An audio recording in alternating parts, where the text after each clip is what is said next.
Good morning, and thank you to VFW Post 2992 for the privilege to speak on this Memorial Day 2016.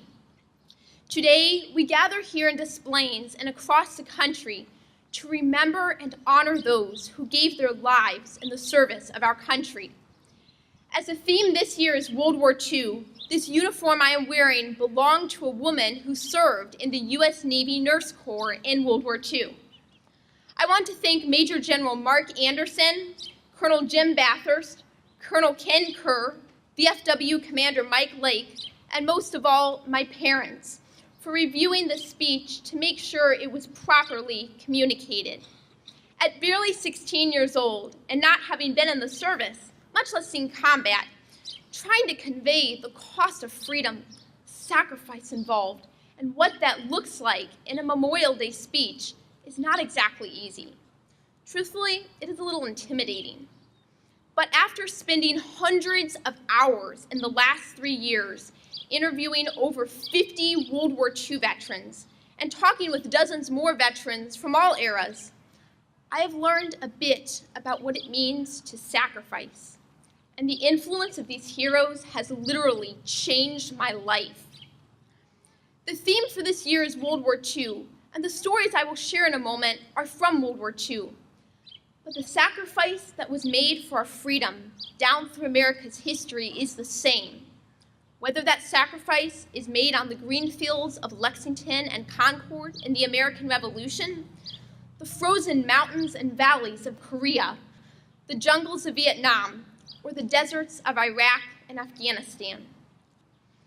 For America's Gold Star families, who receive the message that their loved one has died in the performance of their duty and service of their country, they know the cost, grief, and sacrifice involved for us to be free.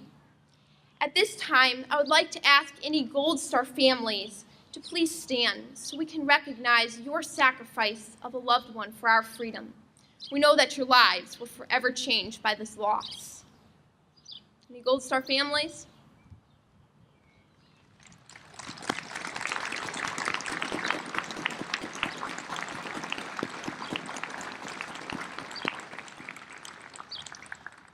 While Memorial Day is specifically to remember and honor those who made the ultimate sacrifice and died in the service, the veterans who did return home have sacrificed greatly as well, in a different way. When USS Indianapolis survivor Glenn Milbrot was asked, "How often do you think of your Indianapolis experiences?" he replied, "Every time I see blue sky, water, airplanes, boats, and men in uniform, I think of my experience on the sinking of the USS Indianapolis." The reporter stated, "Glenn, that is all the time." And Glenn replied, "You are right." For those of us who have not been through the horrors of war, who have not had the blood and body parts of a fellow soldier land on us as bullets and mortars are flying all around, who have not watched our buddy a foot away get shot through the head while being untouched ourselves, who have not wondered if we would be the next man lying under the rows of crosses, who have not watched our ship sink as we struggle to survive in the water and pray we would be rescued. We cannot fully grasp the sights, sounds, smells, and fear that was endured by the veterans who did experience these and many more unimaginable incidents. When veterans recount sobering memories of their comrades who they watched die, the emotional scars they still carry are fresh and painful. A handful of veterans have shared with me the stories of their buddies who didn't make it home. And while it was difficult for them, they allowed their comrades' sacrifice to be documented and remembered. One such incident occurred when First Lieutenant Anthony Santucci, a dear friend of mine who's here with us today, was leading his unit during fighting on the Siegfried Line. Lieutenant Santucci saw a pillbox with an .88 gun in the center, and he decided that he was going to silence the emplacement with a TNT satchel charge. He told one of his sergeants to back him up as he advanced. Sergeant Tabachek was on the right flank and threw in several grenades as Lieutenant Santucci crawled forward to throw the charge. After the explosion of the satchel charge, Lieutenant Santucci said, "Let's pull back." As Sergeant Tabachuk didn't retreat and was still laying there, Lieutenant Santucci went to pull him back, and Sergeant Tabachuk's head rolled off into Lieutenant Santucci's arms. They were close friends, and Lieutenant Santucci said, "It was a nightmare for me." Lieutenant Santucci spoke highly of Sergeant Tabachuk as an exceptional soldier. Marine Raider Corporal Dick Vanna was a dear friend of mine and member of VFW Post 2992. I visited with him at his bedside hours before he passed away this past March 29th. We were able to pray together and share precious final words. When I interviewed him last July, Corporal Vanna tenderly recalled how his comrade, Corporal Eddie Dunham, sacrificially made their advance possible on the last day of fighting after weeks of brutal combat on Okinawa. Marine Raider Corporal Eddie Dunham fully realized the immediate danger that his company was in when they were again pinned down by heavy automatic weapons fire from a well-concealed cave, which was so situated that all approaches to it were devoid of cover. Tank fire was ineffective, and it was swept by fire. Corporal Dunham directed the tank fire into these two Japanese pillboxes, which prepared the way for his company to advance. He quickly prepared a satchel charge, and running through the heavy fire to the entrance of the cave, he succeeded in wiping out the stronghold. But then he was observed by a Japanese sniper, took a bullet right through the head, and went falling down the hill, dead. Corporal Dunham was posthumously awarded the Navy Cross. On the other side of the world, in the European theater of operations, the same courageous leadership was demonstrated on June 6, 1944, D-Day Normandy. The paratroopers were carried across the English Channel in hundreds of C-47 airplanes early in the pre-dawn hours of June 6th. The planes encountered an intense barrage of German anti-aircraft fire, and they crashed into French fields as they were hit. Paratroopers were shot in midair as they descended in the night sky. One of these paratroopers was Bob Mathias. He was a company commander highly respected for his sacrificial leadership and unwavering determination. With German flak exploding all around his plane, Lieutenant Mathias positioned himself in the doorway of his C-47. Before he could exit, a shell exploded right in front of him, sending burning hot flak into his chest and knocking him back into the plane. His men faltered, but Lieutenant Mathias struggled back to his feet, shouted, "Follow me," and hurled himself into the night sky, exploding with fire. Had he stayed in the plane, he likely would have received emergency medical attention and possibly survived. His men, however, would have likely halted, losing time and exposing themselves to even more danger. Instead, Lieutenant Bob Mathias led the way out the door with his men fast behind him. He was dead before he hit the ground, the first American officer killed in Normandy.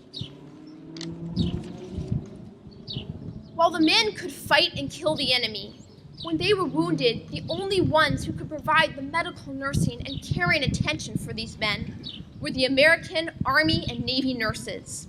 The ladies who served in World War II were ordinary women who rose to a specific calling. They sought as their duty to their country to help save the lives of the men who were taking on the enemy. At least 16 Army nurses lost their lives in action in World War II. The nurses cared intensely for their patients, and nothing was harder for them than when they saw their soldiers suffer and could not save them. Army nurse Grace Newton, with the 93rd Evacuation Hospital at Anzio, said, "I can never forget one young soldier whose bravery collapsed in a last desperate cry as the medical officer walked away, unable to save him.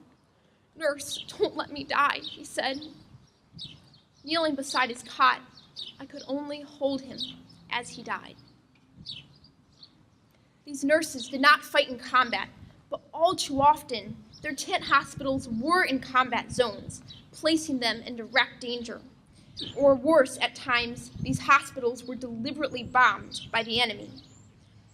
At least 16 Army nurses lost their lives as a result of enemy action.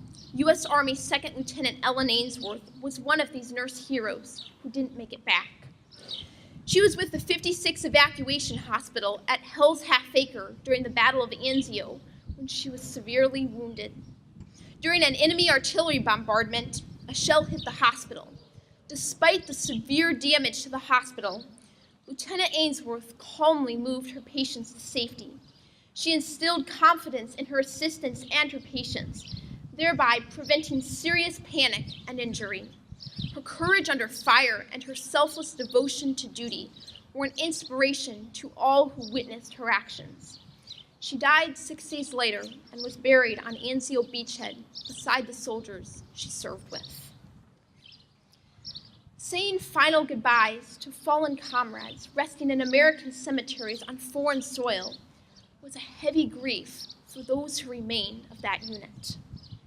As the surviving Marines of the 5th Division departed the island of Iwo Jima after 36 days of brutal combat, they stopped at the 5th Marine Division Cemetery to say a final farewell to their comrades who would not be returning home with them.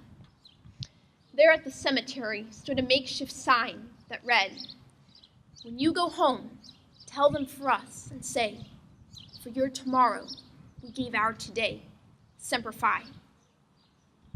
There have been few quotes which have left as deep an impression on me as that one on Iwo Jima.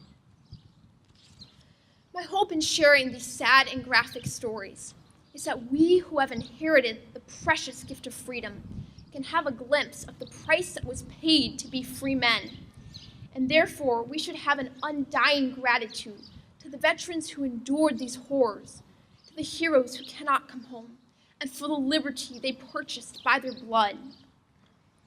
Now, to all the younger folks in this audience, younger meaning you aren't beginning to get gray hair yet, I would now like to speak specifically to you. President Ronald Reagan, who also served in the Army Air Corps during World War II, said, "Freedom is never more than one generation away from extinction. We didn't pass it to our children in the bloodstream. It must be fought for, protected, and handed on for them to do the same, or one day we will spend our sunset years telling our children and our children's children what it was once like in the United States where men were free." The current state and future of our country is a grave concern that has been shared by many of the veterans of all eras who I have interviewed or talked with.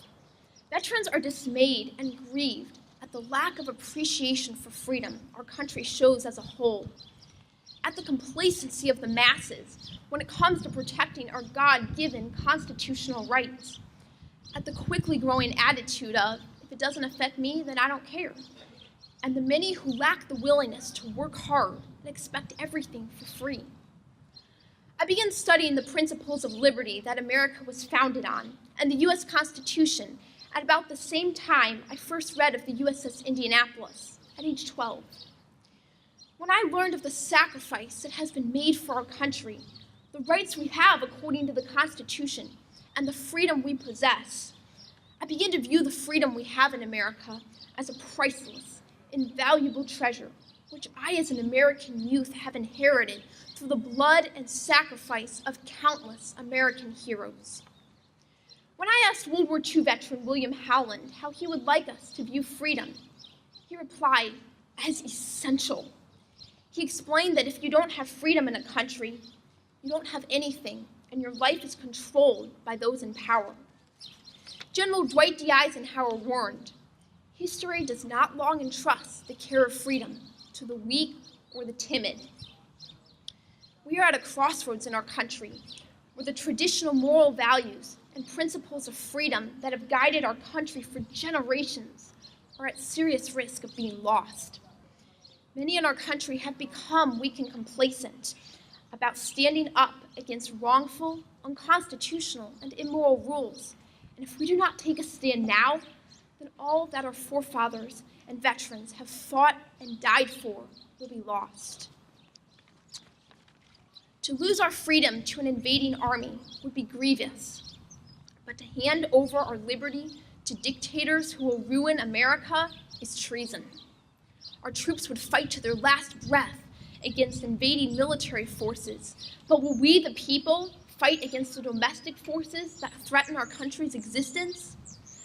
I could not speak about the sacrifice for America without bringing up our duty as citizens to defend the rights and freedom we have been blessed with.